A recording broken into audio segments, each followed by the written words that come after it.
What is going on, everyone? Thank you so much for tuning in today. The Philadelphia Phillies are often running in the NL East. They got a 49-25 record so far this season.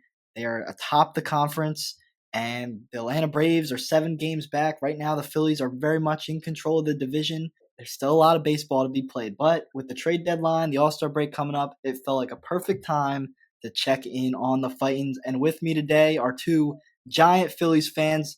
They've been on before. Zach Karpf, Jim Hartnett. Thank you so much for joining me today, guys. How you doing, and how you been enjoying these Phils so far in the first few months of the season? Joe, I've been doing well. Thank you for asking. How have you been doing? I'm fantastic, Jim. It helps that the Phillies are playing this well, though. Me Gives me too. something to root for in the summer months. Absolutely, me too. It gets me excited. As I mentioned before, we started, been to a lot of games, and I think they're just always consistent, never really getting complacent. There is stretches where they'll lose 2 and 3, but it's never like oh my goodness, like are we are we really gonna start fluttering? But no, I think they're a good team. They're putting themselves in a good position to contend for not only the National League but possibly the World Series again. So good start. It's only halfway, but we're off to a good start. Yeah, absolutely. Zach, how are you feeling about him? I'm feeling good. A phenomenal record. It's been an incredibly fun team to watch. It's any given game. They could start out horrible and win the game, or they could absolutely beat them down on offense. It's always a fun watch, and I agree with Jim. It's always consistent. You know what you're going to find, and I've been very happy not only with our original starting nine, but with the players that have come in relief with injuries and all that kind of stuff. So there's a lot Yeah. to be happy about. There's some things to be skeptical about, but overall, it's been a phenomenal first half of the season. Yeah, when you have a team this good, there's always going to be a lot of talking points, and we can get into a lot of those different ones you mentioned, though. You alluded to it. A lot of guys, I mean, this team has dealt with injuries, and they're still as good as they have. And like you said, Zach, a big part of that is guys stepping up. I mean, everyone's been talking about Edmundo Sosa, the work he's done at shortstop, filling in for Trey Turner, who just got back. Now JT Realmuto he's going to be out. What is it? About a couple, not super long, but maybe about a month is what people were expecting. Marsh missed a few weeks.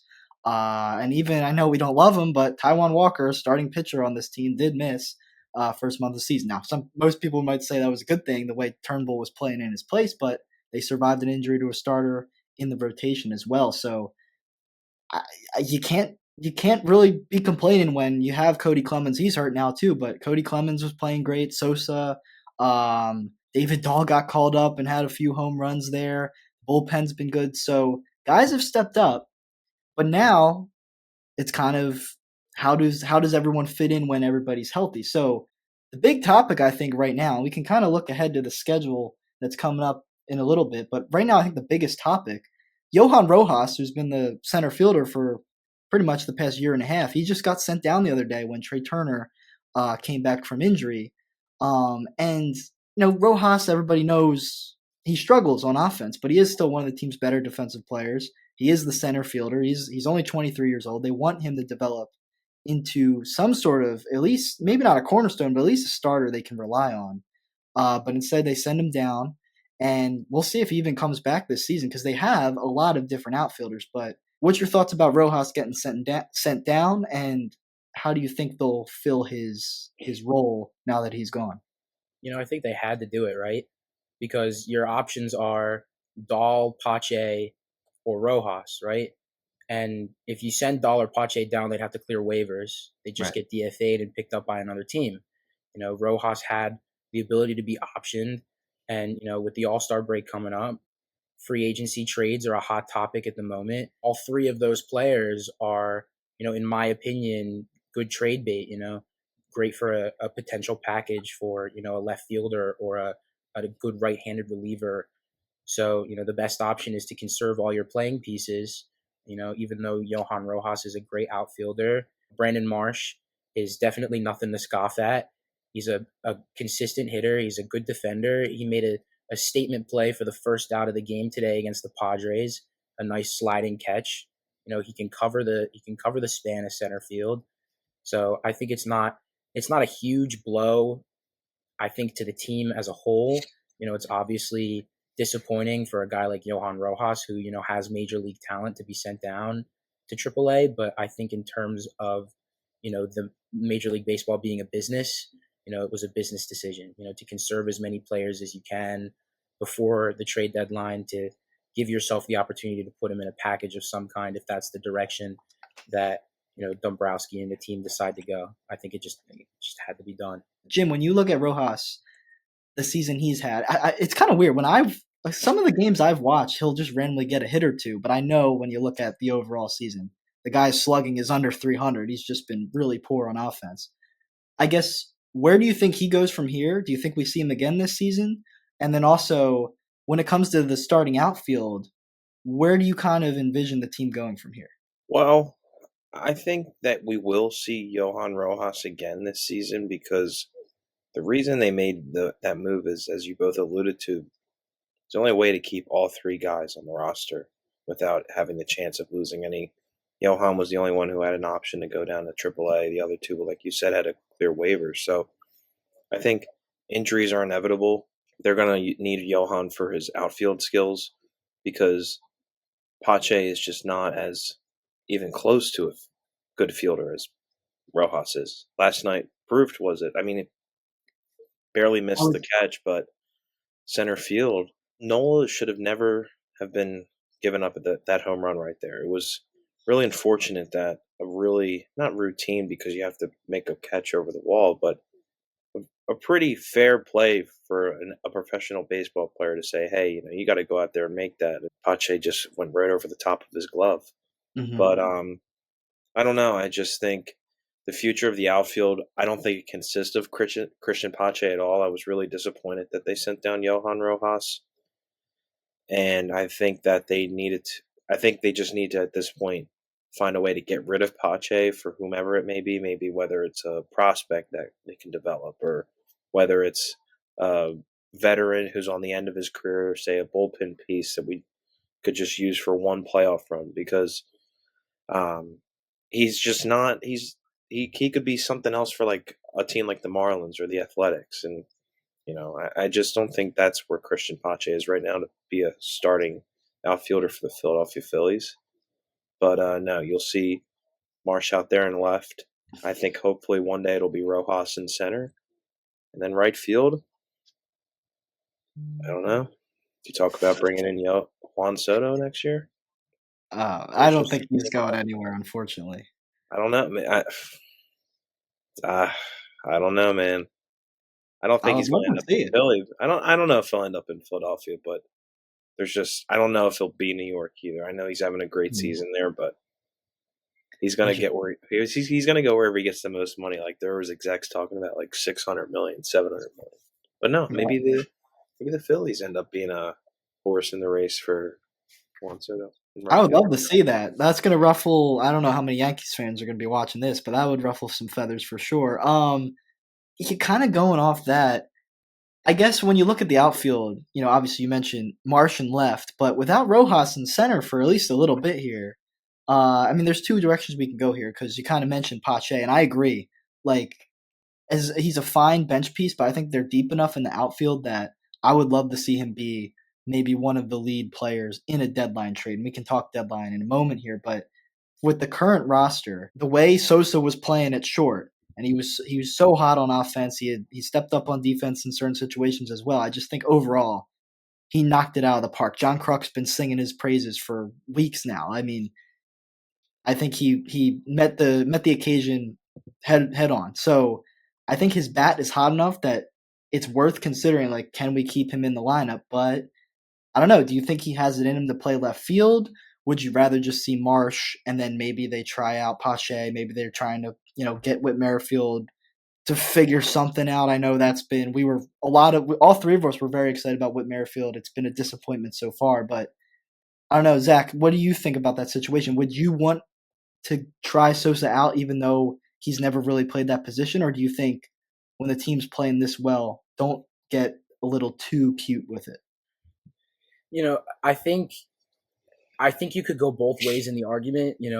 My initial thought on the topic is I think it's getting a little too creative at this point in the season. If you wanted to try that, I would have been happy doing it in the first 30, 40 games, just seeing how it goes. But at this point, I don't think any of us really expected Edmundo Sosa to perform at the level that he has in Trey Turner's absence.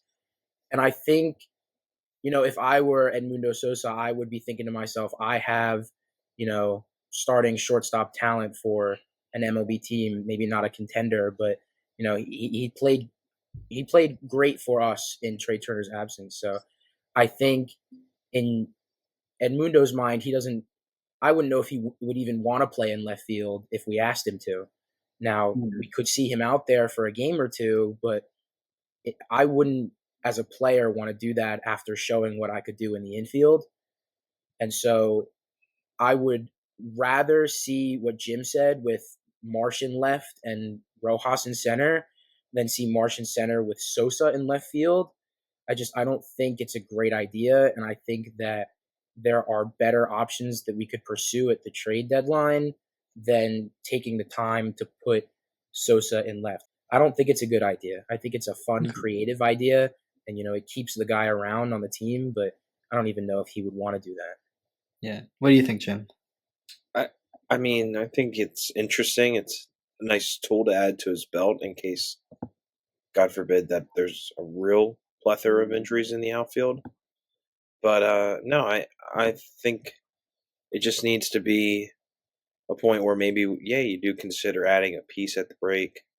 I have a couple of guys I've considered, but they're I just think there's who your future piece is just because of his age and Johan Rojas. But no, I think teaching Edmundo Sosa in the meantime how to play left field or even right field or even center field, if he could do it. I think he's a really skilled, athletic player and would 100% be down for it because that's the kind of player I think he is and would do anything he can to just be out there on the field. Mm-hmm. Yeah, I agree more with Jim here.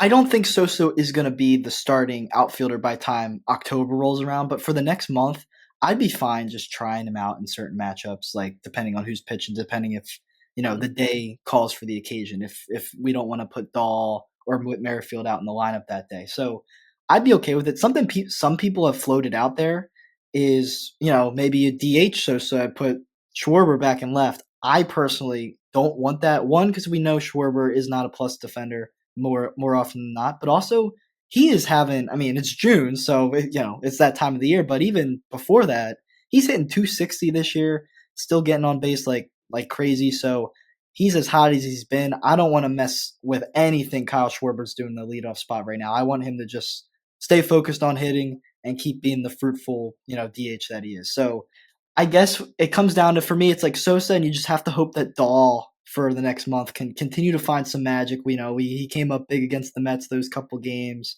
So maybe Witt or Pache can figure something out at the plate. I don't really know if that's going to happen. I mean, Whit Merrifield, at the very least, I will say, I don't want to spend too much time on him, but before this season was always over 250 at the plate. So maybe there's a second half resurgence coming. But at the same time, he's been very unreliable, so I don't want to assume anything with him either. So, go ahead.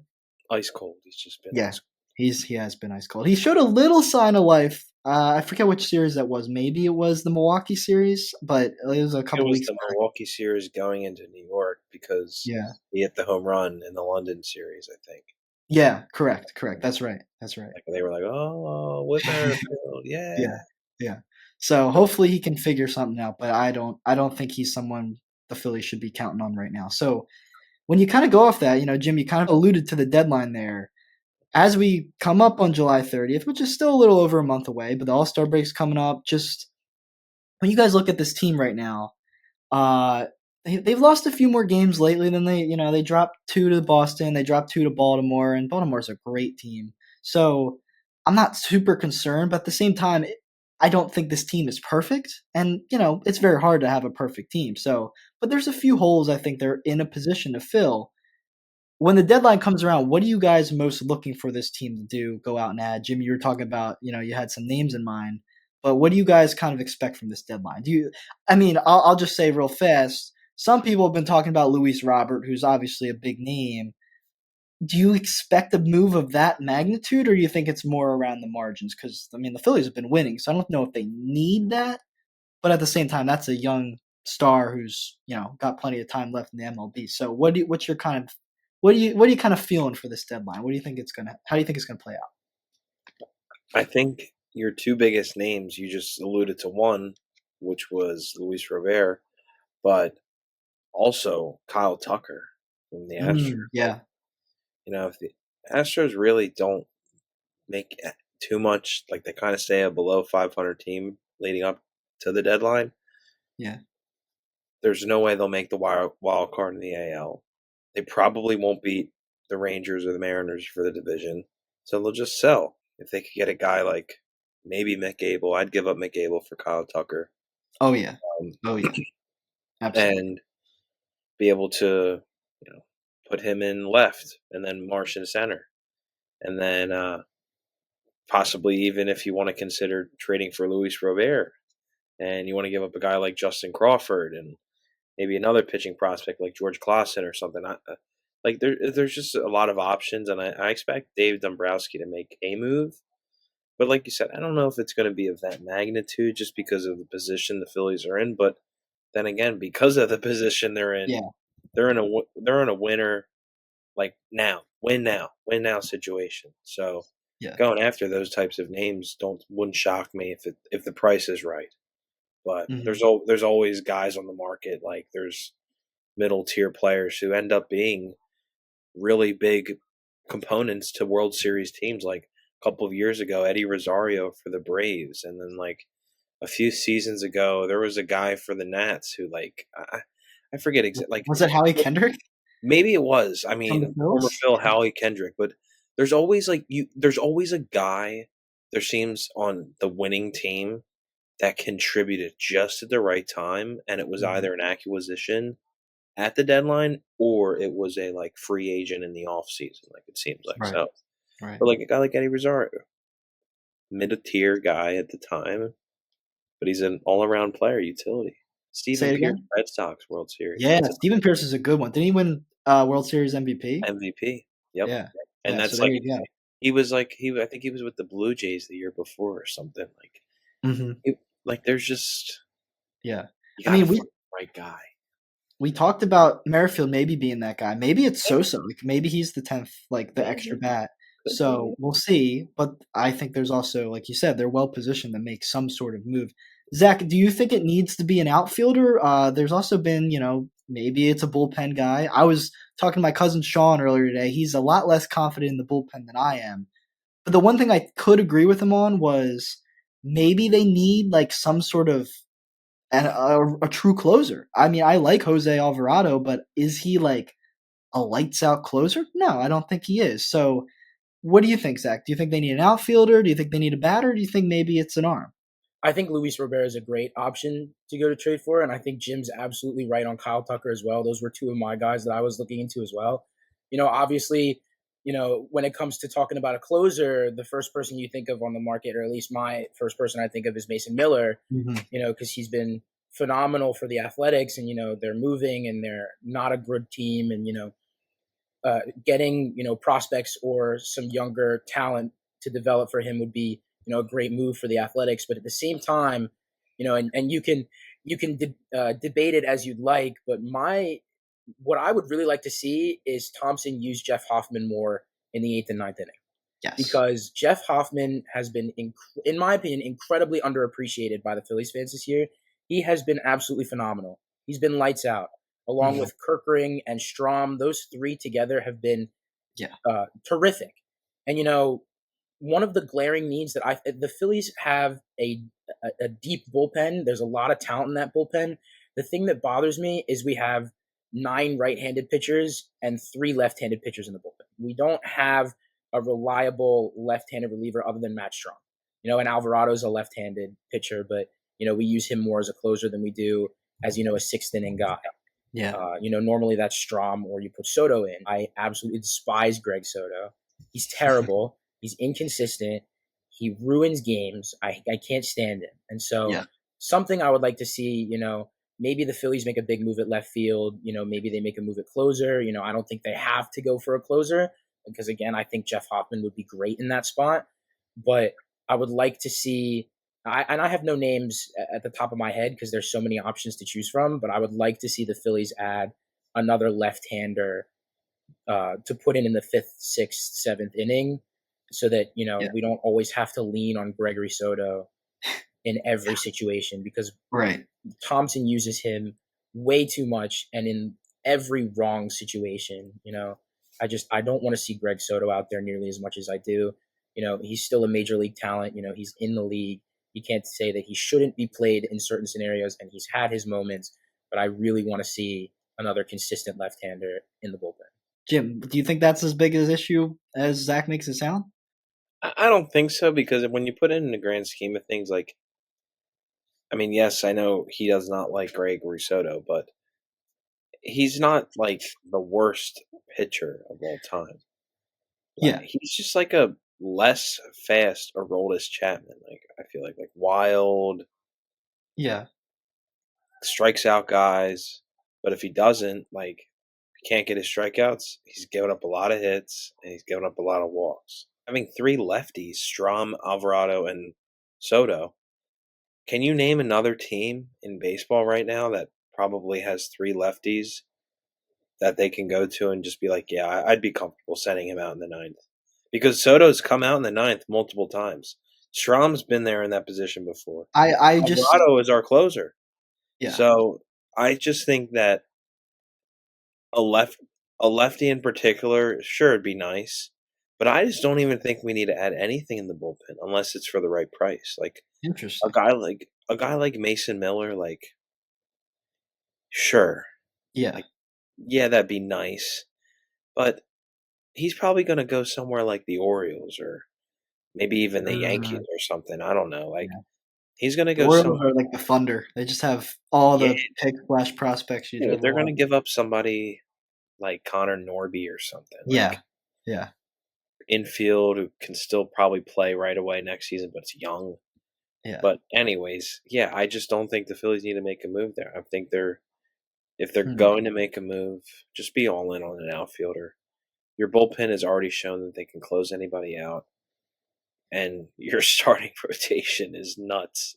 Yeah. So Yeah. you don't have to touch that.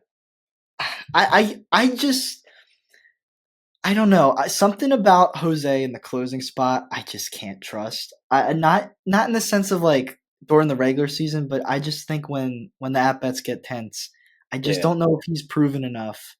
Now, Zach, I like your idea of just giving Hoffman a shot because he's been really good.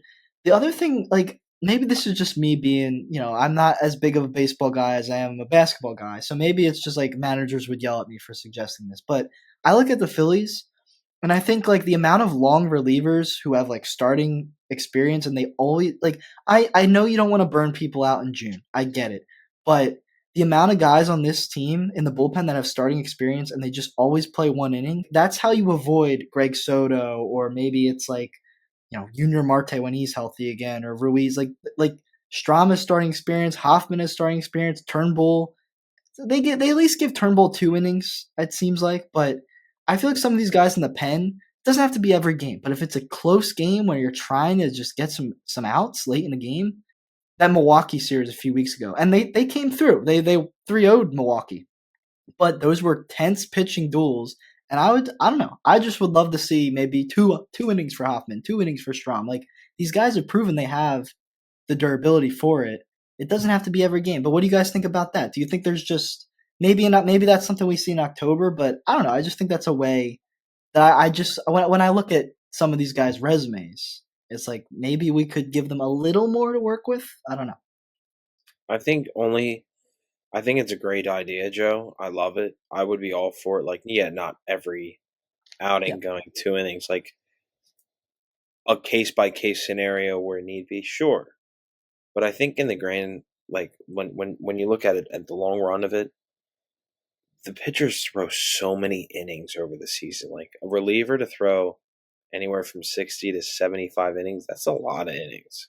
Hmm. So to say maybe maybe he throws an extra inning five of those games. It's another 5 innings. That's almost 65 to 80 innings. Like that, 80 innings for a reliever, and then you still have the postseason, and that's where you really want him going. Mhm. Yeah. I don't know. I think it's just go with the punches. Hoffman once in a while, closer by whatever default, whatever you guys want to call it. Yeah. I just think that what we have going in the bullpen, and also there's a guy in AAA called Michael Mercado, even though he's kind of like a starter, he could be a bullpen guy. There's so many bullpen pieces that like Orion would be a closer on another team probably. Yeah. Strom would be a closer on another team. Alvarado would be a closer on another team. It's just we have so many closers that they're just all put out there whenever the matchups make sense. Mhm. And I think Topper does a tremendous job of knowing when to go to a like certain side of an arm. Sometimes I just don't think he knows when to go to the right pitcher of that Yes. side of the arm. So like there was situations where like maybe it should have been Strom instead of Soto, or maybe it should have been Kirkring instead of Ruiz, or whatever it may have been. But Yeah, I mean, I'm with you in this. I'm with you guys in that. Like, we have some really talented guys in this bullpen. I mean, Matt Strom. I think Matt Strom should be an all-star. I put him on my ballot. This guy. I mean, I don't even think that's like an opinion though. You just look at his stats. He's been dominant. Like he's been incredible. And then Hoffman has been nothing but consistent for 2 years. Kirkring. My cousin made this comment to me, and I didn't like it because I'm a big Kirkring fan. I think he's stepped up to the plate since they called him out. He said the Phillies baby him by always playing him in the 6th and the 7th. It's like when you have Strom, Jose, and Hoffman, this guy's a younger guy. He pitched in the 10th on Friday in Baltimore and had the bases loaded. And even though it was a wild pitch, it should have been an out to end the game. He still came back and got the guy out with second, third. Like Kirkring's a dog, dude. I wouldn't have even called that a wild pitch. That wasn't really even his fault. They got crossed up. Dude, I'm pretty sure it was because Kirkring said he didn't hear the pitch com. Yeah, I'm pretty sure they just got crossed up. Yeah. I mean, you guys know me. I love basketball. I could not believe, like, by the time I realized, like, this basketball game is going nowhere, that was the game Dallas won by, like, 35. It was already, like, Phillies were almost over already, but I was like, man, they're in the 10th against Baltimore. Like, how did I not watch that game? There. But I know you were, yeah. How was that, by the way? Camden Yards down there. 1, Camden Yards was amazing, but 2, that Friday night game, because I was there Friday and Sunday, that Friday night game was like a playoff game. It was electric. Yeah. And I was like, wow. There were so many things that happened, like from the missed tag at home to Rojas getting thrown out to Schwarber's lead. Like, there was just so many things. It was phenomenal. So, but no. Yeah, great. It was great. Thanks for asking. Zach, what do you think? I guess to wrap up on the bullpen.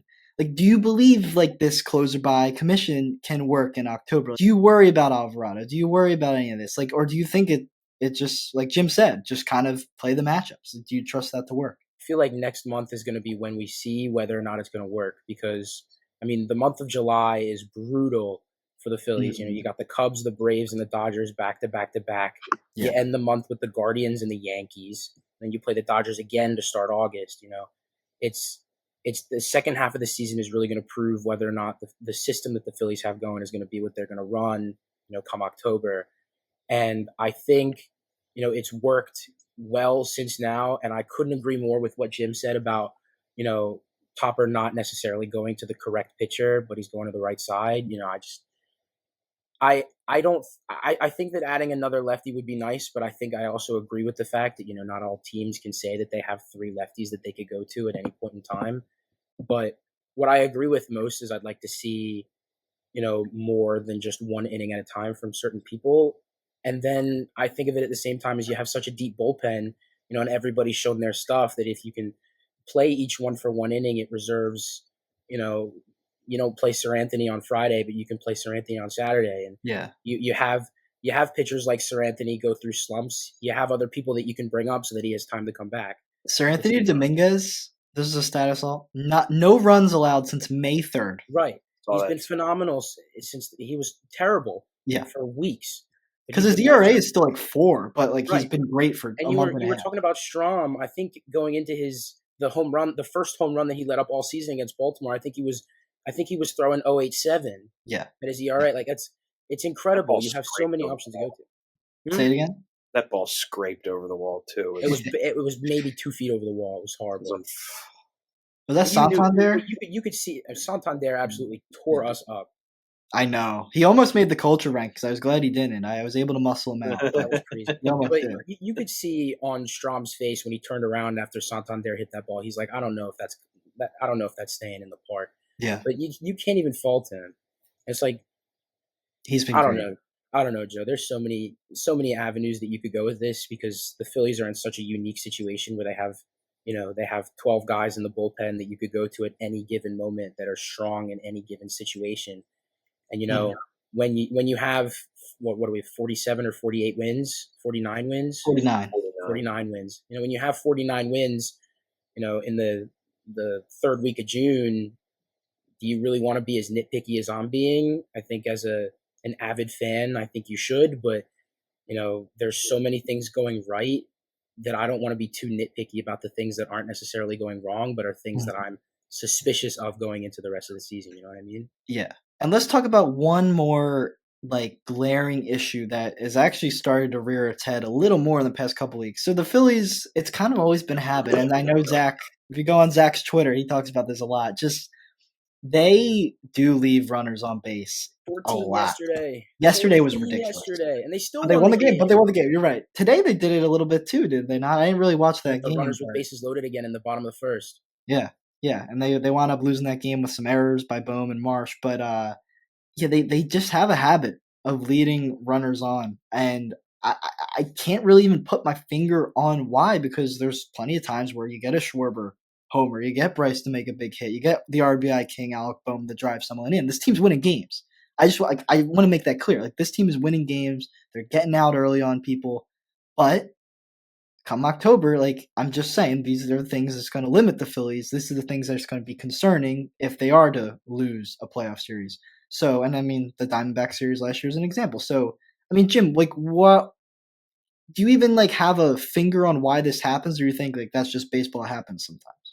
I think maybe it happens because the Phillies are getting on base so much. Like Yeah. they had 18 hits on Monday night. Like they're just getting on base so often that yeah, they're on second base Hmm. and it's 2 outs. They get a 2 out double. They don't, and maybe somebody comes up and strikes it. Yeah, it's 0 for 1. That makes sense. Like Hmm. 2 out rallies aren't going to happen all the time. But no, I mean, doesn't concern me because at the end of the day, this isn't a team that when you look at it, one on paper and two through like your actual lens and stuff, it's not a team that relies on its like solely relies on its pitching. Like yes, our pitching's dominant and stuff, but that's not what's winning us every single game, if even a majority of them. It's the offense. Like our offense explodes at times. Hmm. Like whether it's Harper with a 2-run home run or Schwarber the other night, 2-run home run with a man on first. Like that's Yeah. just stuff that happens. Like still scoring, it's just how it does. It just maybe sometimes it's not. And with runners in scoring position and we leave them on base, but I don't Yeah. know. I don't. I'm not too worried. It's not something that worries me because we second in the league in wins, first in the National League. Hmm. Right. I don't. I'm an avid Phillies fan, and I'm supposed to be nitpicky, but I am not being nitpicky about this at all. There's no reason to Okay. be because Okay. they're fine. Yeah. I'm Maybe mostly with you. Zach thinks differently, but What do you say, Zach? What do you say? I feel like you refer to the things that I say on Twitter, but the majority of the things that I say on Twitter are in the heat of the moment because I let a baseball team determine my mood for the rest of the day, and I post things in the heat of the moment. Yeah. I agree with you guys. It's I want nothing more in my life than to see the Phillies win a baseball game. It's the best part of my day. It's what I look forward to all day. And when I see the Phillies struggle, it bothers me to no end. And, when I consistently see them making the same mistakes over and over again, like we've said so many times about the sheer depth of talent that this baseball team has on both sides of the ball. And, they're going to make routine mistakes. It's not a perfect team. Every team makes mistakes. I'm sure the '08 Phillies team made plenty of mistakes and still won a championship. And that's one of the best teams I've ever seen. Mhm. So, they're going to make mistakes. But when I see them making consistent mistakes, and I know the echelon of baseball players that they are, it bothers me. And I hate seeing them leave runners consistently in scoring position. And, I always love 4 consecutive hits to win a game in the bottom of the ninth.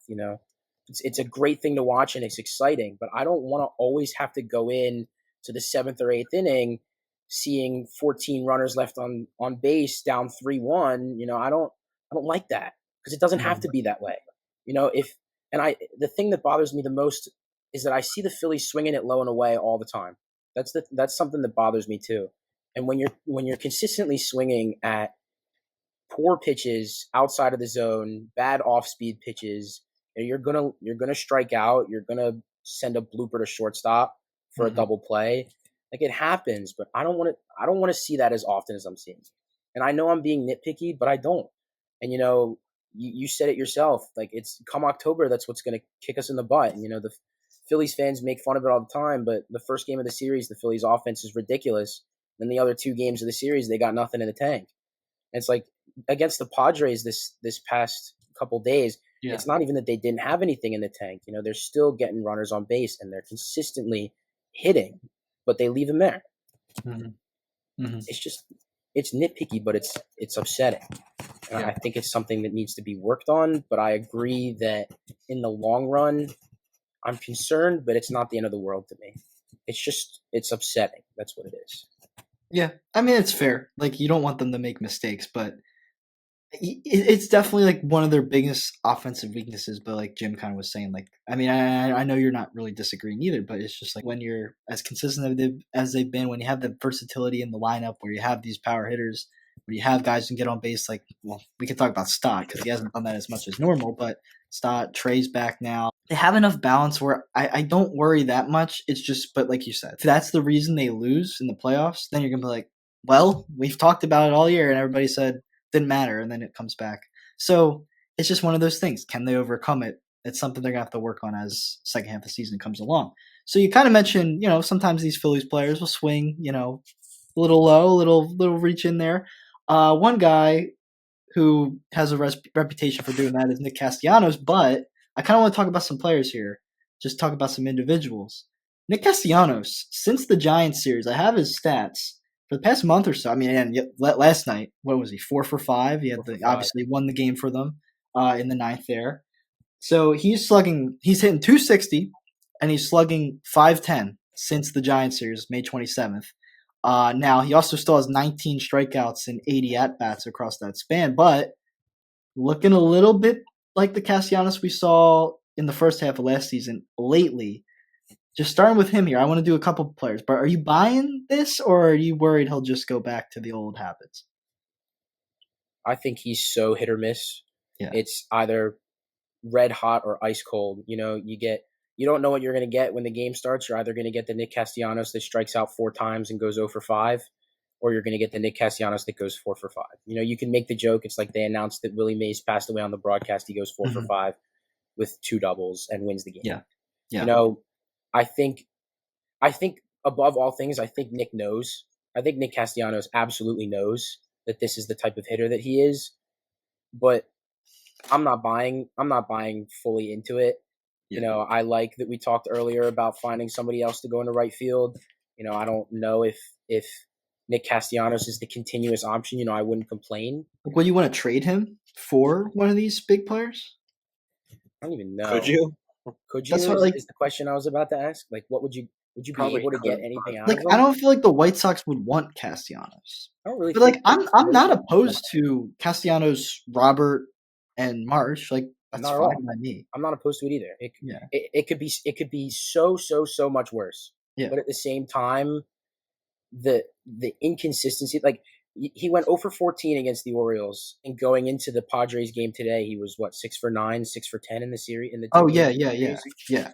And so you could say that about any player. Any player can have a bad series. Nick Castellanos sometimes has consecutive bad series.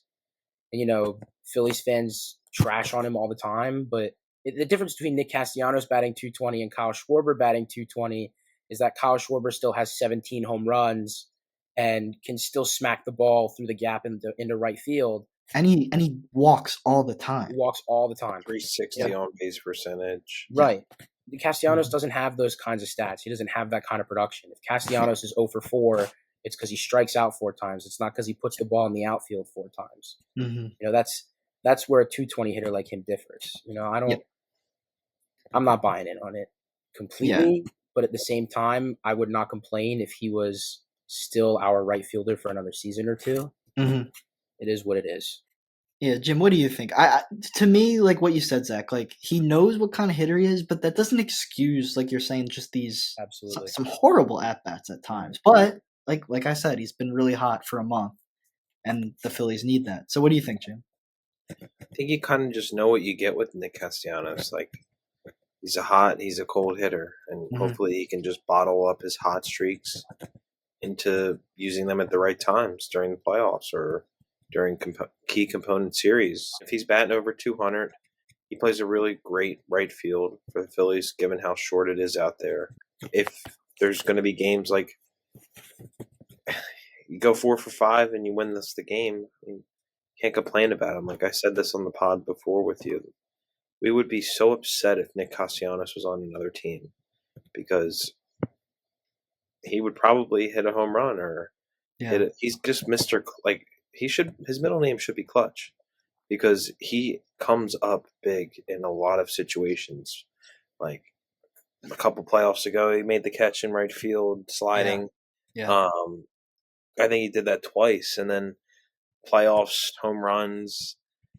Yesterday's game, like he's done that multiple times. So I just think it's about being able to bottle it up. But you know what you get with Nick Castellanos.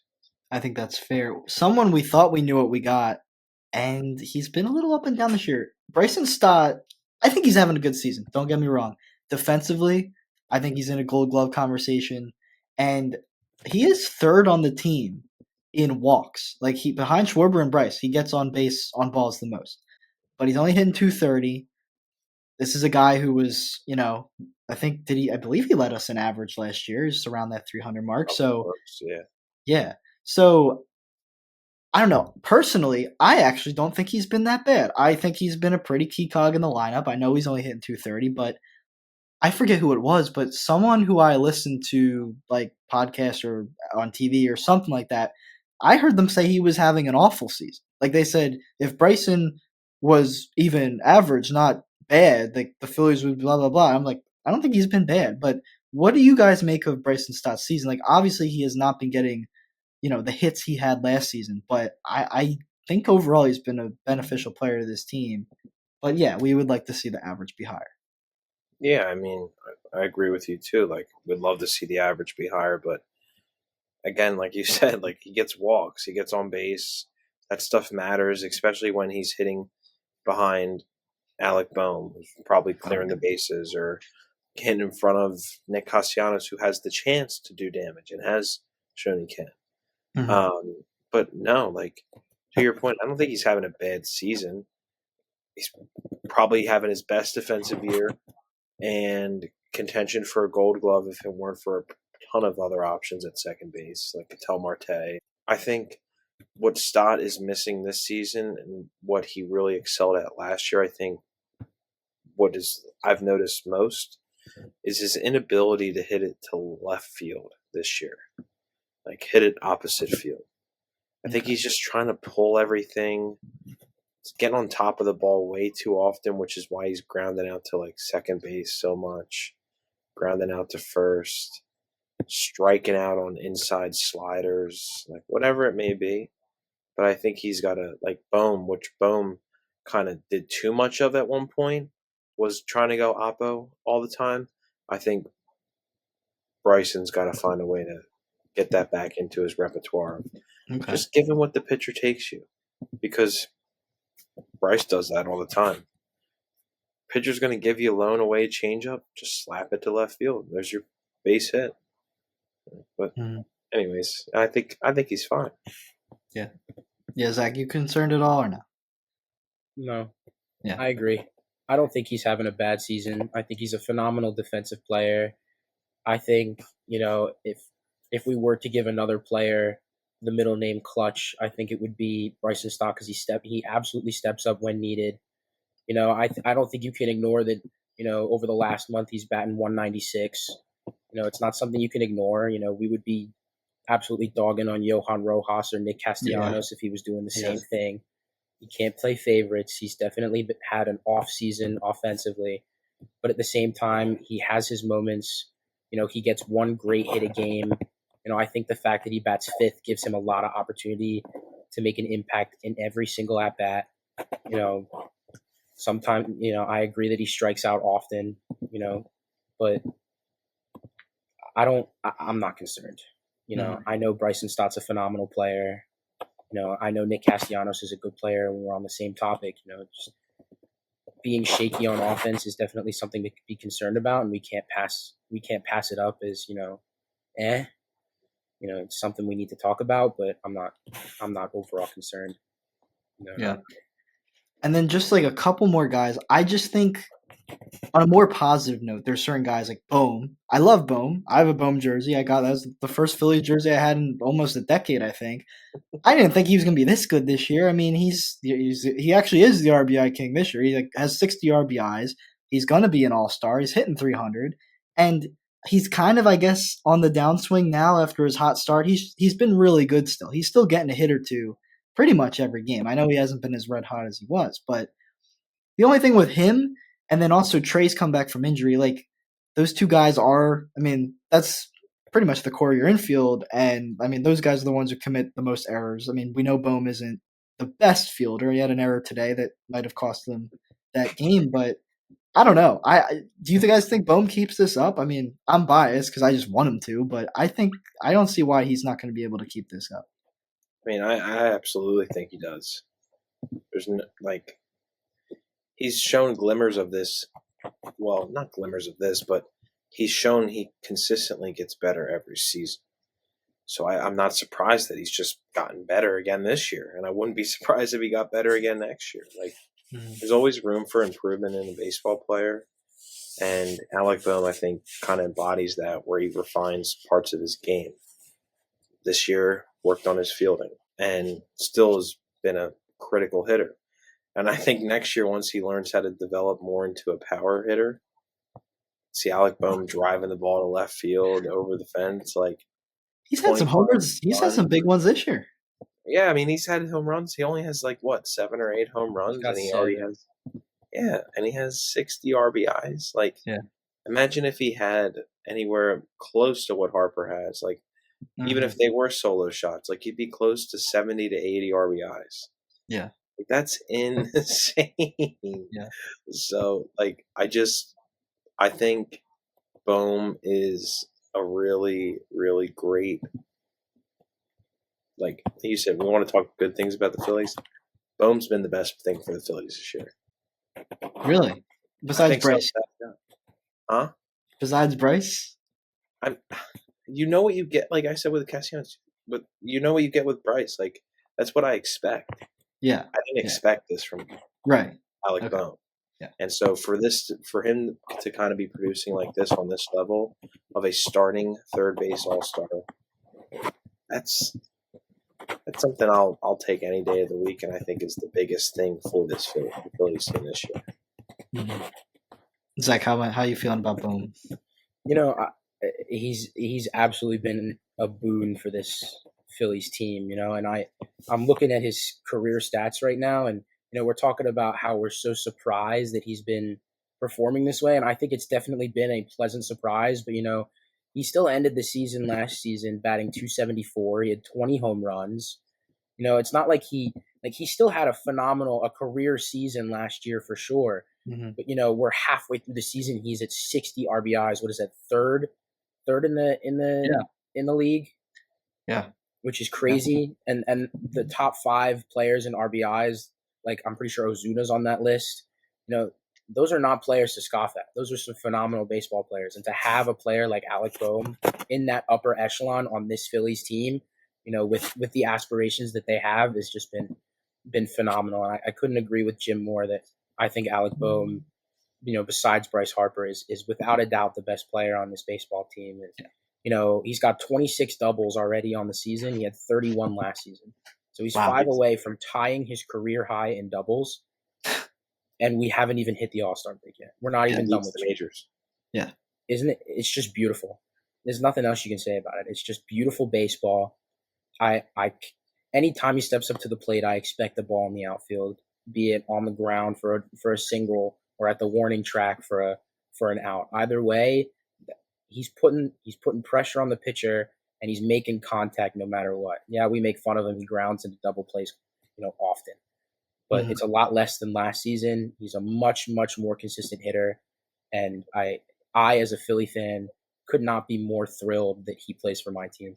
And I would be absolutely terrified if he was on any other team, no matter, how good the team itself was. Yeah. People wanted him traded for like Nolan Arenado, things like that, like a year ago. I'm so glad that's not how it went because he's been a couple years before that. They wanted Chris Bryant for him. Oh my God! Crazy, Thank God that crazy world we live in these days. Yeah, things can change on the fly. That's for sure. So thank goodness we're not GMs. Yeah, right, exactly. Yeah, I mean, there's not much more we can say. This team's been great. I guess just last question, just at this point in the season, finish the sentence. 2024 Phillies, how would they be remembered? World Series champs. Absolutely. Amen, I think you're going down Broad Street on buses with Bryce Harper and Zach Wheeler and Aaron Nola. And the Cy Young winner, Ranger Suarez. And your MVP, NL MVP, Bryce Harper. Yeah. I think he's going to get it over Shohei. I would love to see that. I would love him to get another one. At that point, he already is a made man, but he gets another MVP, gets a ring. Now we're just talking an all time, this generation's the face of this generation, really. I mean, people say Trout. I'm sorry, but I get Trout's never been in playoffs. I'm sorry, and it's not his fault, but he can't be the face of this era if you're not winning games. I'm sorry. Bryce Harper's the guy. Yeah, I agree. So, yeah, I agree. When a team is this good, you have to savor it. You have to be all in on them, and I'm with you guys. There's no reason they can't win a World Series, and I expect nothing short of it. And I think they can do it. I think they're better than they were 2 seasons ago. I think they're ready to take it on. So, do you guys have anything else or anything else you want to say? Let's go get this trophy. 100%. The fans want it, Joe. We're selling out Monday night and Wednesday afternoon games in the middle of June. Yeah. The fans want it. They know what's coming. I was there Monday. It was a great atmosphere. The Padres game. It was perfect atmosphere. Welcoming Trey back. Yeah. It's great. And then I'll be there for Friday for Cole. We'll see Cole Friday. Well, Hamels. That's You right. going to that game too, Joe? What was that? You going to that game too? I'm going to that one, and then I'm going Saturday. Going to go see Riley. They're doing an exclusive Cole Hamels bobblehead thing at the store. You got to try and grab one. There's only 200 they're making. Oh, really? That would be a cool thing to put on your shelf. It's a ballpark exclusive too. You can only get it at the store at the ballpark. Might have to go pick one up. Hey, 2008, I know nobody wanted to see the result of the NBA Finals the other night, but guess what happened last time the Boston Celtics won an NBA title? You can ask Cole Hamels because he won MVP. Philadelphia Phillies won. So I think we're going to see a repeat in that pattern this year. So I can't wait to see how this season plays out. I'm excited for the trade deadline, and I'm excited to see all our guys get to take the field in the All-Star game. So Jim, Zach, thank you so much for joining me today. This is a lot of fun. I'm always talking about the Sixers, and I love the Sixers, but there's so much chaos and pain. It's nice that the Phillies can just give us a team to love and appreciate. So yeah, that's going to do it for this episode. Thank you guys so much for watching. Make sure to follow on Spotify, Apple, YouTube, wherever you're watching. Have a great rest of your day, and go Phils.